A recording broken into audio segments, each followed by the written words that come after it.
शेर ने माँ से कहा, मेरे बच्चे का ध्यान रखना, मैं जा रहा हूँ, हो सकता है मैं वापस भी ना आऊं। माँ की आंखों में आंसू तैर गए। उसका हाथ शेर के कांधे पर था और दिल किसी अनजाने डर से कांप रहा था। बेटा, ऐसी बातें मत कर, माँ ने धीरे से कहा। तू मेरा इकलौता है, तेरे सिवा इस घर में कौन है? शेर की आंखों में कुछ था, एक अजीब सी चमक जो डर और संकल्प दोनों को दर्शा रही थी। माँ, इस बार मामला छोटा नहीं है। जो जिम्मेदारी मुझे सौंपी गई है वो हर किसी को नहीं दी जाती। और अगर मैं ना जाऊं तो इस गांव के कई घर उजड़ सकते हैं। गांव के बाहर पिछले कुछ महीनों से अजीब घटनाएं हो रही थी।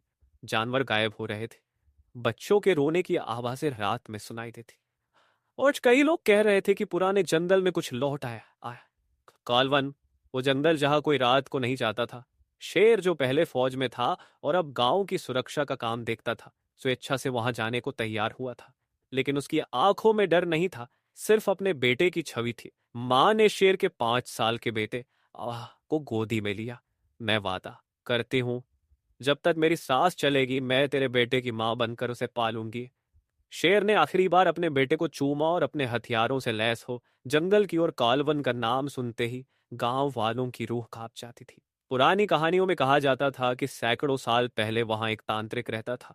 उसने अमरता पाने के लिए बलि का रास्ता चुना और जंगल को एक शापित भूमि बना दिया। उस तांत्रिक की आत्मा को गांव वालों ने किसी तरह बांध दिया था, पर अब कुछ उसे फिर से जगा रहा था। शेर को इन कहानियों पर कभी विश्वास नहीं था, जब तक कि उसने खुद पिछली रात गांव की सीमा पर अजीब परछाइयां न देखी। उसके पास बस एक बंदूक, एक कुल्हाड़ी और अपने पिता की दी हुई लकड़ी की ताबीज थी। जंगल में घुसते ही जंगल में घुसते ही एक अजीब सी खामोशी छा गई, जैसे हवा भी थम गई हो। चारों झाड़ियां सरसराए, पेड़ों की शाखाएं हिल रही थी, लेकिन हवा का नामो निशान नहीं था। कौन है वहां? शेर ने पूछा। कोई जवाब नहीं आया। लेकिन उसके पीछे कुछ था। वो पलटा, बंदूक तान दी, लेकिन वहां कुछ नहीं था। पर हवा में एक अजीब सी गंध थी, जैसे जली हुई लाश की। कॉलवन का नाम सुनते ही गांव वालों की रूह कांप जाती थी। पुरानी कहानियों में कहा जाता था कि सैकड़ों साल पहले वहां एक तांत्रिक रहता था। उसने अमरता पाने के लिए बलि का रास्ता चुना और जंगल को एक शापित भूमि बना दिया।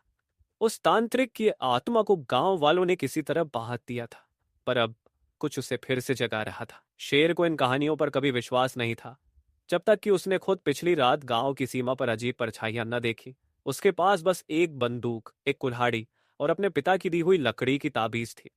जंगल में घुसते ही एक अजीब सी खामोशी छा गई, जैसे हवा भी थम गई हो। चारों ओर झाड़ियां सरसराई, पेड़ों की शाखाएं हिल रही थीं, लेकिन हवा का नामो निशान नहीं था। कौन है वहां? शेर ने पूछा। कोई जवाब नहीं आया, लेकिन उसके पीछे कुछ था। वो पलटा, बंदूक तान दी, लेकिन वहां कुछ नहीं था। पर हवा में एक अजीब सी गंध थी, जैसे जली हुई लाश की। जैसे जली हुई लाश की।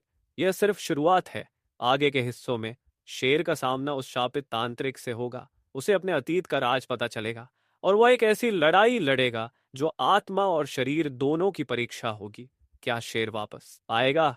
क्या उसका बेटा कभी अपने पिता की बाहों में फिर से सोएगा? या यह बलिदान एक नई कहानी की नींव बनेगा? कालवन अब सिर्फ एक जंगल नहीं था, बल्कि एक ऐसा स्थान बन चुका था जहां हर कदम पर मौत सन्नाटे में छिपी बैठी थी।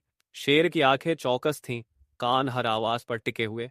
एक पुराने पीपल के पेड़ के नीचे उसे कुछ दिखाई दिया।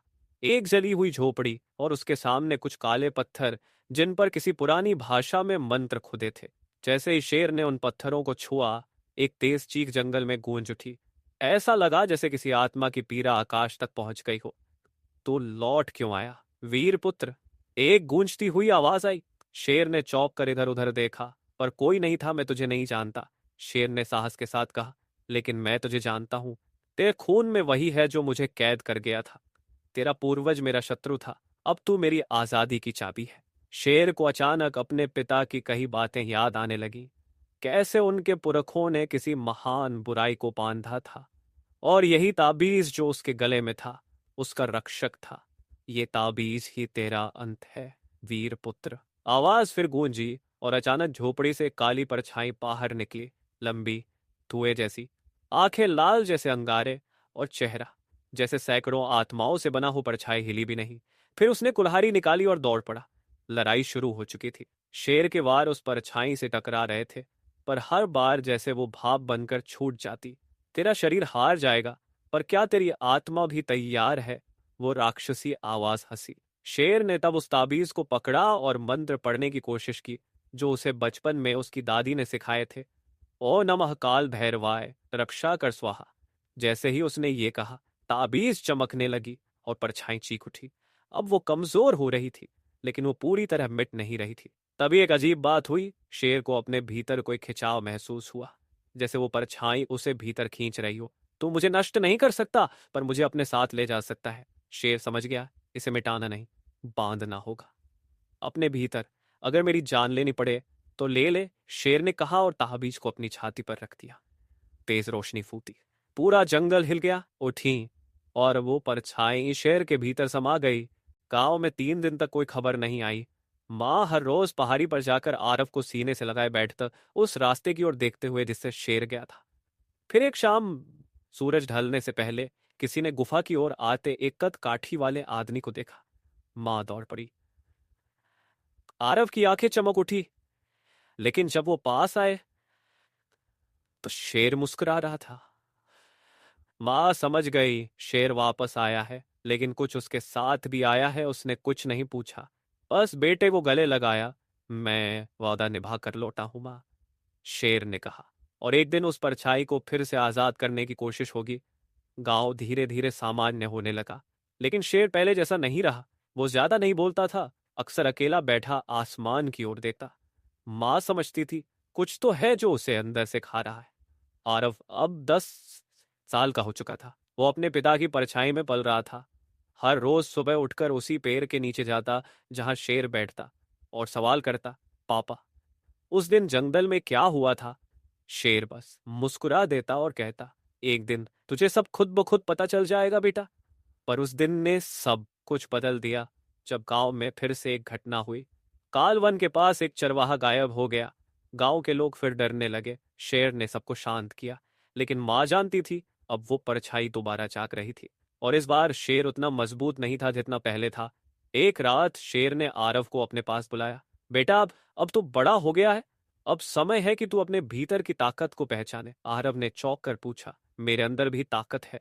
शेर ने अपने गले से वही ताबीज उतारा जो कभी उसे बचाया करता था। ये ताबीज अब तुझे सौंप रहा, लेकिन याद रखना आरव, अंधेरा जितना भी गहरा हो, रोशनी उससे तेज होती है। आरव ने वो ताबीज पहन लिया, और उसी रात उसे पहला सपना आया।